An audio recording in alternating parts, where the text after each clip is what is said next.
The GT Riders, kings of the Kong. The Golden Triangle dissected by the mighty Mekong River. The boys are gearing up for another adventure. While he waits for two other riders to arrive from other provinces, founder David Unkovich explores the historic northern Thai city of Chiang Rai. The old clock tower in Chiang Rai is where the main market is, and everybody comes in to buy and sell their produce in the morning. It's the number one market. It's been a classic in Chiang Rai. Everybody knows about that one. The White Temple has been created by a famous artist, Ajahn Jalernchai, I think his name is. It's a fantastic piece of art, an amazing temple.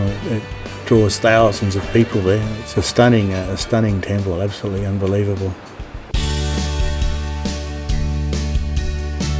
Northern Thailand boasts some of the best biking opportunities in the world. Many Bangkok-based riders are now leaving their bikes in strategic locations like Chiang Rai. I'm waiting for a good mate of mine, Brian, a fellow Aussie from Bangkok. He's left his bike up here in Chiang Rai and he's just flown in. Hey, Here he is. how you going? Hey, Matt. Time you got here. Small world, eh? Great, yeah, great to see you again. Yeah, you too. We met through the website, through GT Rider. He was keen to go motorcycle riding and we started communicating with each other. And we've become good buddies now and like to go riding together. I learnt to ride in Singapore, believe it or not. I got my license there, and then just after I got it, I moved to Thailand. And I kind of scared me a bit with the riding and the driving in Bangkok that I didn't really do anything for the next 5 or 6 years with it. And then realised that riding a bike is a way to interact with people and get to places that you can't normally get to on a tourist bus or a minivan or a car. It just gives you a lot more opportunity to interact with people and see things. Brian's left his bike here at this shop called Golden Sun Motorcycles. We do the bike maintenance and service, especially for the Harley Davidson. Sometimes the feeling of the bikers is quite deep when we talk, and it's like a trust. I thought that you're not gonna come to pick your bike up. I sold 2 days ago. Just kidding, it's back there. Oh. Yeah. The big bike market in Thailand's booming now, and there's lots of shops opening up all over the place. But these guys are very good mechanics. I'm sure they were trained in the States, and they're happy to come home and do that business here now. Before there was no market for that, now there is. David and Brian are still waiting for the final member of the triad to arrive.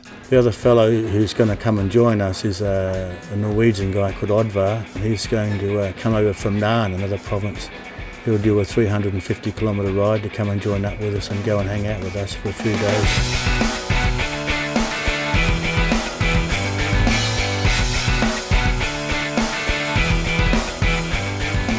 I used to be a captain on chemical tankers. I was in the same company for about 26 years, and I wanted more time off, so I quit. And now I just work as a freelance, so that's perfect for me. Work in the summer and be here in the winter. Together at last, the three GT riders hit the road. Their first stop will be to grab some extra gear. So we're going to Marty's place.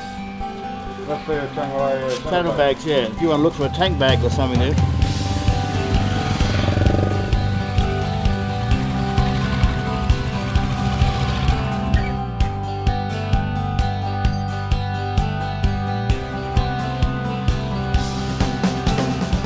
This cute little shop is the Chiang Rai Saddlebag shop, which is like a little boutique motorcycle accessory shop. And they were the first ones in Chiang Rai to have motorbike accessories. I haven't seen these ones before. Are these new ones or not? Yes. When did you get these? Long ago? Just 1 month. Oh, okay. Yeah.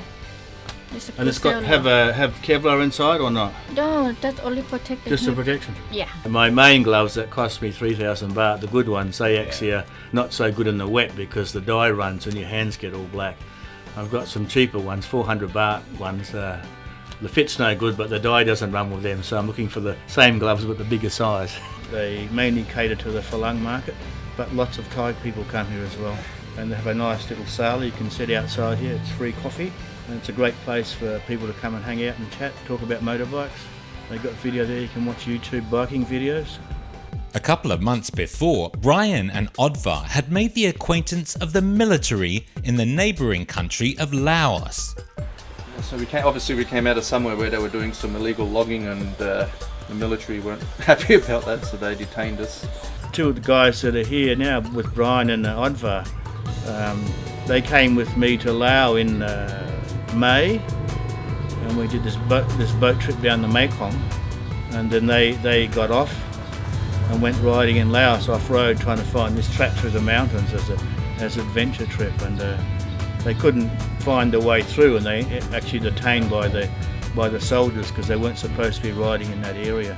We think because there's logging going on there, and they're not supposed to be logging, but there'll be officials involved with that, and they don't want outsiders in there. You need to be very careful in Laos about that. But that was a serious, hardcore adventure.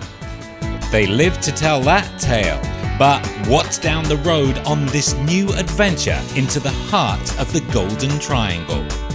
Vintage bikes, ancient temples, and dog meat in a tea shop on the next Ride Thailand Kings of the Kong.